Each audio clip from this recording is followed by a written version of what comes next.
Hello everyone, कैसे हैं आप सभी का वेलकम है। मैं अभी आपको बताने वाला हूँ वर्ब्स के बारे में। Okay, what is a verb, यानी कि वर्ब क्या है। और वर्ब को मैं कैटेगराइज करूंगा मेनली दो टाइप में, ठीक है। तो यहाँ पर मैं वर्ब्स के काफी बेसिक मैं आपको इन्फॉर्मेशन देने वाला हूँ, और पूरी कोशिश रहेगी कि आपको वर्ब्स आज के बाद कंफ्यूज नहीं करेगा, राइट। तो वर्ब होता क्या है। वर्ब यानी जिसे हम हिंदी में क्रिया कहते हैं, और जब हम क्रिया की बात करते हैं तो आपने ये पढ़ा है, डेफिनेशन याद किया हुआ है कि कुछ काम होना, है ना। क्रिया ऐसे शब्द को कहते हैं जिससे पता चले कि कुछ काम हुआ है, ऐसे ही तो पढ़ा हुआ है आपने, यानी कि कुछ काम होना, कुछ एक्टिविटी होना, ठीक है। अब जब मैं ऐसे में किसी को बताता हूँ या फिर मुझे कोई बताता है तो मेरे को कंफ्यूजन रहता है कि मतलब कैसे काम होना, कैसे समझा जाए, ठीक है। इसको आप थोड़ा सा आप जरा सेंस यूज करके मतलब कॉन्सेप्ट को आप समझिए। मैं कुछ एग्जांपल देने जा रहा हूं, ठीक है। काम होना ये होता क्या है, यानी कि वर्ब होता क्या है। देखिए, जब मैं वर्ब्स की मैं बात करूंगा तो जैसे मैं आपसे बोल रहा हूं कुछ हो रहा है, मैं देख रहा हूं ये भी कुछ ना कुछ हो रहा है। ओके, मैं हंस रहा हूं, मैं मुस्कुरा रहा हूं, मैं बातें कर रहा हूं, मैं खाना खा रहा हूं, मैं इधर देख रहा हूं, मैं उधर देख रहा हूं, मैं उससे बात कर रहा हूं, मैं फोन ले रखा है, मैं कुछ लिख रहा हूं, मैं कुछ पढ़ा रहा हूं, ठीक है। गाड़ियां चल रही है यानी कि चल रही है, वह खा रहा है, ठीक है। वह नाच रहा है, म्यूजिक चल रहा है। जो भी चीजें हो रहा है एक शब्द, यानी कि उससे पता चले कि जो कुछ हो रहा है उसे हम क्रिया कहते हैं, उसे हम वर्ब कहते हैं। इसे कैटेगराइज कैसे किया जाए।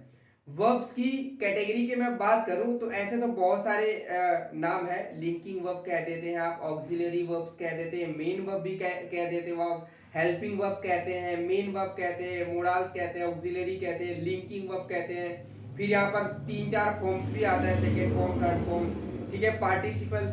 यहाँ सब ट्रांजिटिव, इंट्रांजिटिव, ये सब वर्ब्स के ही टाइप है। बट इतनी सारी चीजें मैं बात नहीं करने जा रहा हूँ, इसके ऊपर तो ऑलरेडी वीडियो इस पर है भी कि लिंकिंग वर्ब, ऑक्सिलरी वर्ब्स में डिफरेंसेस क्या क्या है।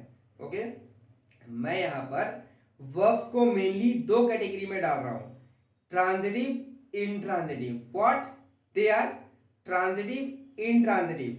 ये और ये समझ लेने के बाद आपको 50% वर्ब्स के टाइप्स ऐसे ही क्लियर हो जाएंगे, कुछ खास रहेगा नहीं। क्या मैं कह रहा हूं, ट्रांजिटिव और इनट्रांजिटिव। जब हम वर्ब्स की मेन दो कैटेगरी करते हैं, मतलब वर्ब्स की दो कैटेगरी में डालते हैं, ट्रांजिटिव और इनट्रांजिटिव, तो ट्रांजिटिव और इनट्रांजिटिव होता क्या है। अभी पहले तो आप ये समझिए, ट्रांजिटिव उन वर्ब्स को कहा जाता है जब आप सेंटेंस के अंदर सब्जेक्ट लेते हो, फिर एक वर्ब्स को डालते हो, और उसके बाद आपको ना एक ऑब्जेक्ट की सहारा लेना पड़ता है। सब्जेक्ट लिया, वर्ब लिया, फिर आपको एक ऑब्जेक्ट का सहारा लेना पड़ता है, सो दैट का सेंटेंस का मीनिंग क्लियरफुल रहे, सेंटेंस का मीनिंग क्लियर एंड कट रहे, एकदम बढ़िया, मतलब सॉलिड आए, आंसर इसके एकदम क्लियर हो जाए, राइट। इसी तरीके से अभी और मैं आपको एक्सप्लेन कर रहा हूं, इसी तरीके से इनट्रांजिटिव वर्ब्स वो होता है जब आप सब्जेक्ट लेते हो, एक वर्ब भी लेते हो, और मुझे ऑब्जेक्ट की हेल्प लेने की आवश्यकता नहीं पड़ रही है। मतलब मैं ऑब्जेक्ट ना भी लूं तो आपका काम चल जाएगा, उसे हम इंट्रांजिटिव वर्ब्स कहा करते हैं। अब ट्रांजिटिव और इंट्रांजिटिव, इसके अंदर ना आप पास्ट लीजिए, फ्यूचर लीजिए, यानी कि आप जैसे मैंने बोला आज, आज हो जाएगा आज, complete, completed, completed, smile, smile, smile, teach, taught, taught. तो ये एक अलग बात हो गया, वो सब ट्रांजिटिव और इंट्रांजिटिव में ही हुआ, ठीक है। मैं यहाँ पर जब हम ट्रांजिटिव और इंट्रांजिटिव की मैं बात करता हूं तो मुझे ऑब्जेक्ट का सहारा लेना पड़ता है, ये आपको ध्यान रखना है। क्या, ऑब्जेक्ट को रिलेट करके बताना पड़ रहा है मुझे, इट इज कॉल्ड ट्रांजिटिव और इंट्रांजिटिव, ठीक है।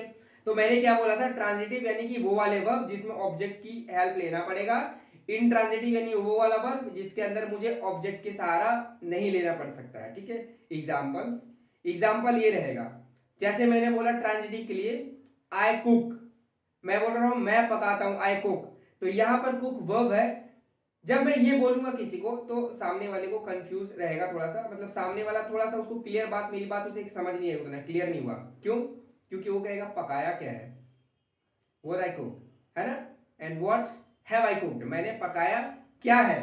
तो अगर मैं बोलूंगा I cook rice, I cook chapati, I cooked chapatis, I have cooked chapatis, तो अब उसे क्लियर है क्योंकि मैं पीछे शब्द चपातियां लगा दिया। अब मैं कुक, कुक्ड कह रहा था, वो तो टेंसेस के अकॉर्डिंगली आप वर्ब्स की फॉर्म चेंज करते रहते हो, दैट इज समथिंग एल्स। तो मैंने क्या बोला, I cook chapati, I cook halwa, I cook rice, I cook chole bhature, this and that, जो मर्जी लगाइए। तो जब मैं कुक शब्द का यूज कर रहा हूं तो मुझे पीछे ऑब्जेक्ट लगाने की रिक्वायरमेंट पड़ रहा है। इसे इस वर्ब को, ऐसे वर्ब्स को हम ट्रांजिटिव वर्ब कहेंगे, जैसे कुक। इसी तरीके से मैं कहता हूं आई टीच, तो आपको आपके मन में थोड़ा सा और क्लियर करने के लिए दिमाग में या फिर मन में क्वेश्चन आएगा कि सर पढ़ाते क्या है। आई टीच इंग्लिश, तो ये और क्लियर हो गया, मैंने ऑब्जेक्ट पीछे इंग्लिश लगा दिया और क्लियर हो गया लोगों को। सो टीच, जो टीच यानी कि जो टीच शब्द है वर्ब है, इसे एक ऑब्जेक्ट की सहारा लेना पड़ रहा है, तो टीच यहां पर ट्रांजिटिव होगा। ऐसे बहुत सारे आपके वर्ब्स मिल जाएंगे, ठीक है। अब इंट्रांजिटिव की थोड़ा सा मैं साथ इंट्रांजिटिव का भी थोड़ा सा मैं एक्सप्लेन कर देता हूं। ऐसे वर्ब जिसे ऑब्जेक्ट की रिक्वायरमेंट नहीं हो रहा, जैसे मैंने बोला आई स्माइल, मैं मुस्कुराता हूं, है ना, आई स्माइल, तो यहां पर मुझे सहारा लेना नहीं पड़ रहा ऑब्जेक्ट का, क्योंकि सफिशिएंट है, सामने वाले को क्लियर हो गया, समझ आ गया, isn't it. birds fly, the birds fly, the bird fly, the bird flied, तो फ्लाई जो शब्द है वो भी अपने आप में कंप्लीट है, इसे और ऑब्जेक्ट पीछे पीछे लगाने की जरूरत नहीं है। तो फ्लाई, स्माइल, ऐसे सारे वर्ड्स जो है ये क्या हो गया, ये आपके इंट्रांजिटिव वर्ब्स कहलाएंगे। तो फिर से मैं एक बार और क्लियर कर देता हूं कि वो वाले वर्ब जहां पर मुझे ऑब्जेक्ट की जरूरत पड़ेगा तो वो वाले वर्ब्स कहेंगे, हम उसे कहेंगे ट्रांजिटिव, और वो वाले वर्ब्स जिसे मुझे ऑब्जेक्ट का सहारा नहीं लेना पड़ रहा है उसे हम कहेंगे इंट्रांजिटिव, राइट। और जितने भी सारे वर्ब्स के फॉर्म्स हैं इन्हीं दो कैटेगरी के अंदर आएंगे, ये ध्यान रखना, ठीक है। क्या मैंने बोला, जितने भी सारे वर्ब्स हैं इन्हीं दो कैटेगरी के अंदर आएंगे। मैं स्पेशली मेन वर्ब्स की मैं बात कर रहा हूं, जो टेंसेस के अकॉर्डिंग आप चेंज करते रहते हो, जैसे आस्क हो गया, स्माइल हो गया, कुक हो गया, फ्लाई हो गया, टीच हो गया, आस्क हो गया, इस तरीके से फाइट हो गया, इतने जितने मतलब जितने भी आप वर्ब्स की फॉर्म 300 400 500 तो आप लोग लर्न रखते हैं, आप लोग इतना नॉलेज है, आप लोगों को इतना तो आप लोगों को इतना इन बातों का आप लोग नॉलेज रखते हैं। और आप जब पढ़ रहे होते हैं, पहले आप 7 8 में भी पढ़ रहे होते हैं, ठीक है, उस समय भी आपको इतने सारे वर्ब्स की नॉलेज कराई जाती है, ठीक है, आपके बुक्स में गाइड में मिल ही जाते हैं। तो ये सारे के सारे वर्ब्स इन्हीं दो कैटेगरी में आता है, ट्रांजिटिव और इंट्रांजिटिव, ठीक है। आई होप ये वर्ड्स क्लियर हो गए होंगे आपको। अच्छा, अगर मैं लिंक अभी थोड़ा सा मैं बता दूं, अगर आपको जानना हो linking verb, auxiliary verb, helping verbs, main verbs, इसमें थोड़ा थोड़ा फर्क क्या है। देखो ये सारे वर्ब्स ही हैं और इनमें फर्क क्या है, कई बार तो सेम नाम होता है, सेम टाइप होता है, उसके 2 3 नेम होते हैं। तो इसका ऑलरेडी इस चैनल पर वीडियो पड़ा होगा, आप देखेंगे वीडियो वाले सेक्शन में, तो लिंकिंग वर्ब, ऑक्सिलरी वर्ब्स, ये सारा verb, regular verb, irregular verb, ये भी है, तो ये यहाँ पर पड़ा हुआ है, ये मतलब इसमें अपलोडेड है, आप चाहे तो और क्लियर कर सकते हैं, ठीक है।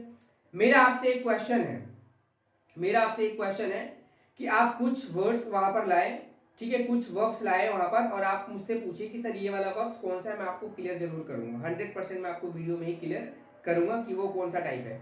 एक चीज का ध्यान रखिएगा कि बहुत सारे वर्ब्स दोनों भी होते हैं, ट्रांजिटिव और इंट्रांजिटिव, ठीक है।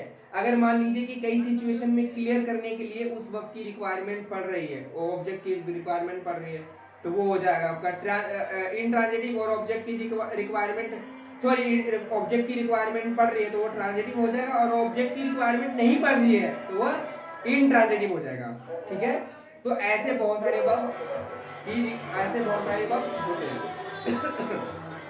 जब हम ऑब्जेक्ट की बात करते हैं, जब हम ऑब्जेक्ट की बात करते हैं तो जनरली सब्जेक्ट और वर्ब और उसके बाद जो ऑब्जेक्ट होता है तो वह नाउन या प्रोनाउन होता है। इस बात का भी आप लोग ध्यान रखिए, क्या होता है, नाउन या तो प्रोनाउन होता है, और इन्हें हम डायरेक्ट ऑब्जेक्ट कहते हैं। अब डायरेक्ट ऑब्जेक्ट और इनडायरेक्ट ऑब्जेक्ट क्या होता है, ये भी नाउन प्रोनाउन हो सकते हैं।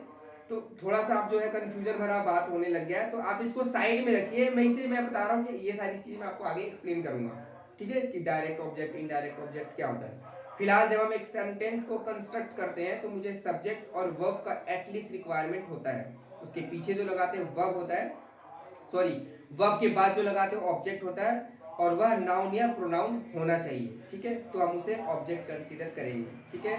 आप मुझे बताइए आपको यह वीडियो कैसा लगा, आपको अगर आपको यह वीडियो पसंद आया हो, मेरा समझाया हुआ अगर आपको समझ में आया है तो इसे लाइक करना तो बिल्कुल भी ना भूलें, और अगर नए हैं तो चैनल को सब्सक्राइब कर लीजिए। So thank you for watching, आप ऐसे ही मुस्कुराते रहिए, हैव अ नाइस टाइम।